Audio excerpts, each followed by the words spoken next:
One of the most magic moments of my life would have to be when I discovered my spiritual guide. The first time I remember seeing her, she came down out of the ceiling and landed right in the middle of our TV room. No, she didn't come down. She descended on a red velvet rope swing, and right before her feet touched the ground, this voice from above said, "Ladies and gentlemen, Dolly Parton." She fluttered off that swing, her hair all done up like golden spun sugar, wearing a pastel bell-bottom pantsuit with a sequin butterfly covering her enormous heart. Well, I thought she was the most magical, angelic thing that I had ever seen. And I said, "Look, Mom, isn't she pretty?" And she just turned to my 9-year-old self as I sat there on the sculptured shag carpet and said, "Mark, honey, she's nothing but a white trash girl from East Tennessee." See, even though we were from a small town in Kentucky, my parents didn't care for country music. They thought it was for uneducated, hillbilly honky-tonkers.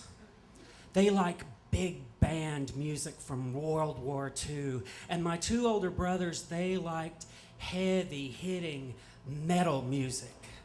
So when I heard Dolly, it was like a soft, sparkly spot for me. And her songs, well, they told stories, and they were almost like psalms. And even though my mother protested watching Dolly, my dad and my two older brothers didn't seem to mind. So every Sunday night from 1976 till 1977, we would religiously watch the Dolly Parton show. And then the show was canceled. And Dolly went on to do other things. She crossed over into pop music. She did a duet with Kenny Rogers. She posed for Playboy. And Dolly started becoming a punchline. I remember staying up late to see her on Johnny Carson, and he made this remark that he would give a year of his salary to see under her dress.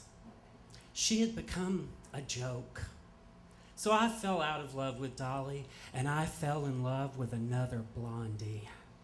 Deborah Harry, the music coming out of New York and England, and I painted my face up, and I jacked my bangs up to heaven, and I was angry. And then she reappeared to me. This time not through perfectly poised rabbit ears, but through a cable. Home Box Office presents Dolly Parton live from London. And she came out, and she was as soft and sparkly as I remembered her. And they panned out into the audience, and she was singing all those old songs. And in the audience, there were kids that looked like me. They had their faces painted up, and they had mohawks and piercings, and they were holding armfuls of flowers, singing, "Jolene, Jolene, Jolene." And I heard those songs with fresh ears, kind of like a Baptist backslider that opens up the Bible again. And those songs reminded me that it's okay to be from a small town, and that money does not make you rich.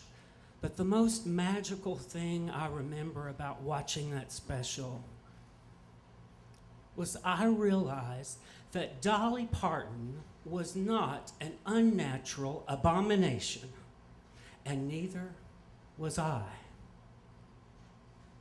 Now, I could go on and tell you how my devotion for Dolly deepened when I moved to East Tennessee, and about her awards and accolades and my annual pilgrimage to my personal Mecca, Dollywood.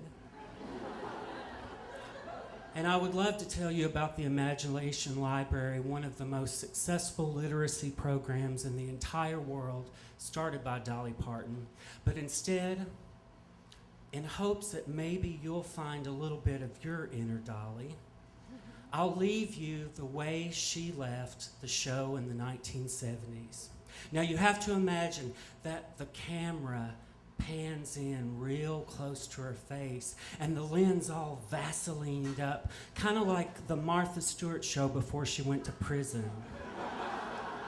And Dolly looks into the camera and she says, "And now, I hope life treats you real kind. And I hope you have all you've ever dreamed of. And I do wish you joy. And I wish you happiness. But above all this, I wish you love. Good night. And please remember, judges, I will always love you."